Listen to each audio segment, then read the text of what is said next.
오늘 본문 다니엘 1장은 남유다 왕국이 바벨론의 침략으로 포로로 사로잡혀간 사람들 중 젊은이들의 이야기입니다. 오늘 본문은 포로로 잡혀간 사람들 중에서 외모도 출중하고 지혜와 지식이 있는 소년을 왕궁에서 일할 수 있도록 교육하도록 왕이 명령을 내렸다고 알려줍니다. 5절을 보면 왕의 음식과 포도주를 날마다 공급하였고 3년 동안 교육을 받도록 하였습니다.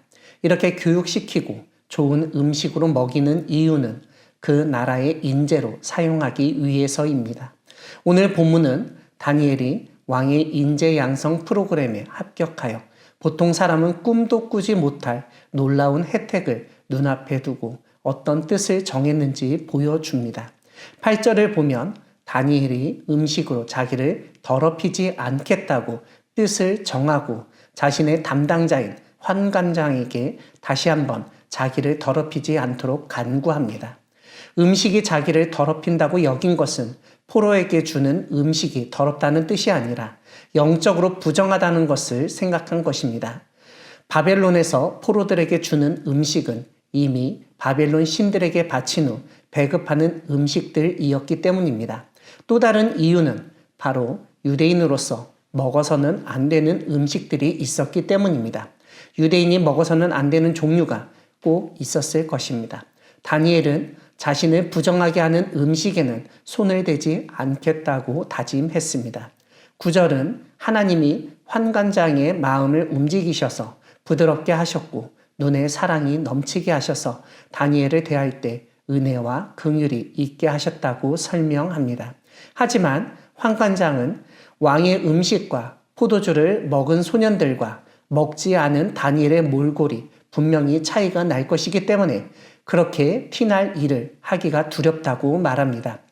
그때 다니엘은 10일 동안 채식과 물만 주어서 먹게 하시고 우리의 얼굴과 왕의 음식을 먹는 소년들의 얼굴을 비교해 보시라고 간구했습니다.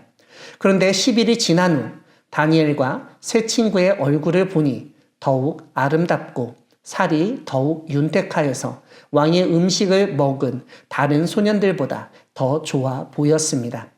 그래서 감독관이 안심하고 그들에게 지정된 음식과 포도주를 제외하고 채식을 주었습니다. 무엇보다 17절을 보면 이렇게 채식 위주로 생활하였지만 다니엘과 세 친구에게 학문을 주시고 모든 서적을 깨닫게 하시고 지혜를 주셨습니다. 특별히 17절 뒷부분을 보면 다니엘은 모든 환상과 꿈을 깨달아 알도록 능력을 주셨다고 설명합니다.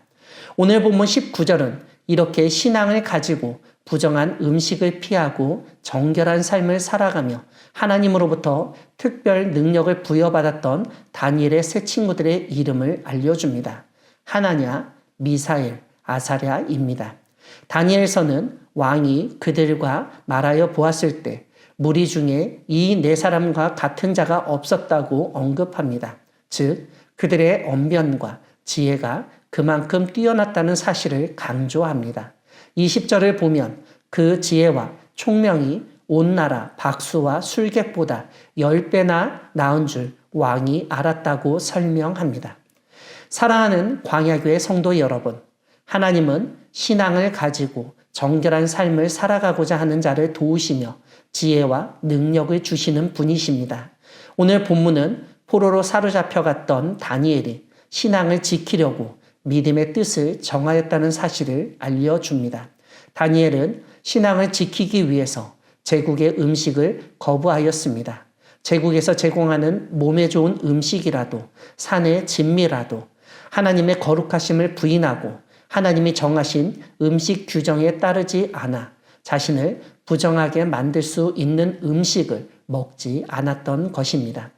다니엘의 모습을 기억하며 하나님 앞에서 나를 더럽히는 것들을 멀리하고 의롭고 거룩하고 정결한 삶을 살기 위한 뜻을 세우는 우리 모두가 되기를 소망합니다.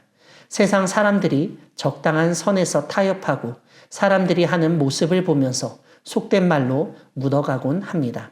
하지만 그러한 세상에서 우리는 하나님의 말씀에 순종하는 신앙으로 중심을 잡고 정결하고 거룩한 삶을 살도록 노력해야 하겠습니다. 우리가 하나님의 말씀에 순종하며 거룩한 삶을 살려고 할 때 하나님의 도우심을 경험하게 될 것입니다. 오늘날 세상은 우리에게 바벨론 제국처럼 풍요와 번영을 약속하며 성공을 위해서 수능적으로 살도록 요구하고 있습니다. 시키는 대로만 하면 지금 우리가 먹고 마실 것, 입을 것, 생활할 모든 것을 책임져 줄 뿐만 아니라 앞날을 보장해 준다고 우리를 유혹하기까지 합니다. 이런 세상의 유혹에 노출되었을 때 우리는 세상의 권력에 편승하여 나만을 위한 삶을 살기 쉽습니다. 이러한 때에 오늘 하나님은 다니엘 말씀을 통해서 우리가 신앙인으로서 뜻을 정해야 한다고 알려줍니다. 육체적 포만감, 심리적 안정감, 경제적 안정성 대신에 참된 평안을 주시는 하나님을 믿고 의지하며 뜻을 정하여 세상의 유혹을 이겨내는 우리 모두가 되기를 소망합니다. 아멘.